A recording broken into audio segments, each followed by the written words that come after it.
Bafethu silendile izinja zegame sithetha ngama-Iranian elenda ePakistani. Nizawukhumbula ngosi into yoba kuye kwakhona la ceasefire agreement kuyakhona into ethi i-Iran iye yakhipha amadimandi ayi-10. Enye yalo madimandi lawo kwakuthi bazostopa ukubhomana neLebanon, meaning i-USA ne-Israel zizastopa ukubhomana neLebanon. Zange kutshone nelanga mos seva into yoba hayibo baqhubeke bayibhoma futhi and bayibhoma west ke ngoku benza nje ubhubhani phi khona pha eLebanon. Yakwata i-Iran yabethi idolo phansi yathi kanti ngoba kanganikhiphe ipromise yenu siyoyivala i-Strait of Hormuz, kuukuthi babevumeleene ngento yoba yenye yezinto abazathi bayivule apho kugqitha khona imikhumbi.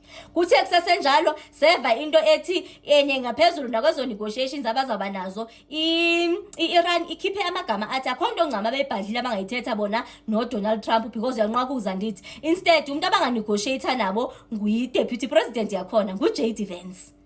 Uyabona makushaya isiginci sikabani apha ese-Iran. Hayi ke kuthe kungephi nje yaqhubeka i-Israel ibhomana neLebanon yamani sithi hayi it was not part of the deal or the agreement into yoba kuzastotshwa ukubhomwa kweLebanon nani. Yathi kanti into i-Israel asidlala apha si-serious. Ngaphezulu kwavakala into yoba kuthiwa nje ithi i-Iran chitha lo manzi konke ukwezaxhelwa apha kuzaphela even ezo negotiations uba ngaba anistopi ukubhomana neLebanon. Hayi sevi ngathi kuthiwa ngathi bayadodobala nje kancinci nje bathi nje abazuya kwakulo Pakistan leyo kunamhlanje. Hayi ke kuthe kungephi sevi ngathi noko engathi umsindo uyadodobala kancinci ngoba babonakale befika amadoda ase-Iran. Bafethu xa efika mosu JD Vance akanayo nje even isithunzi akanasidima, kodwa xa wenyathela amadoda ase-Iran hayi izinqe zabo ziyavakala bafethu.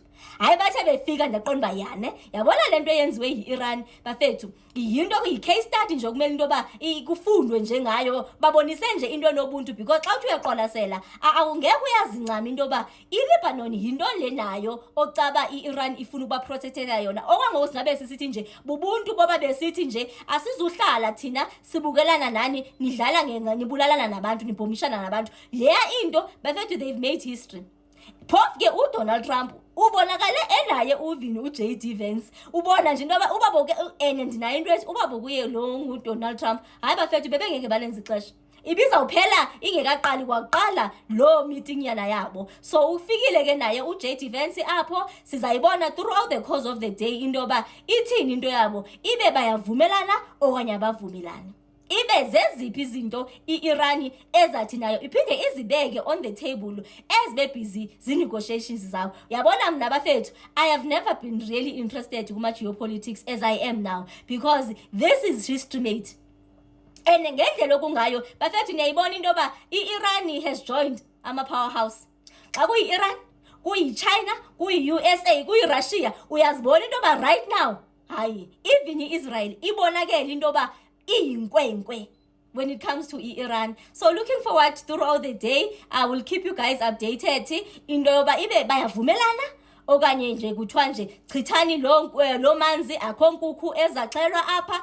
And uba ngaba bavumelananga kungenzeka into yoba la mfazwe ivele ibe serious nyani because every now and then isimane sisiva into yoba uDonald Trump uze ufuna ukuphula out even nakwi-NATO, of which ke ngoku zikhona ezinye countries obona into yoba xa kengaphula out okanye masithi ize ibe yamoshakala yayibhatyazeka nje lento le-NATO, zikhona ezinye countries aphinde zibe exposed abangakwazi umzekelo ngokudlalela phezu kwazo phezu kwenhloko zazo because ziprotectwa yintoni yi-NATO. Okungenzeka into yoba xa bengaphula out ezinye ezinye country because ke simane siva every now and then even i-Israel ingathi iyayihalela lala ukubona bayarhalelana mini bonaba ukulwana ne-Turkey as well. So nje asiyazi bafethu but nje yona imfazwe yinto esiyibona into yoba iyanuka e-Middle East and izaya iye ispread across the world.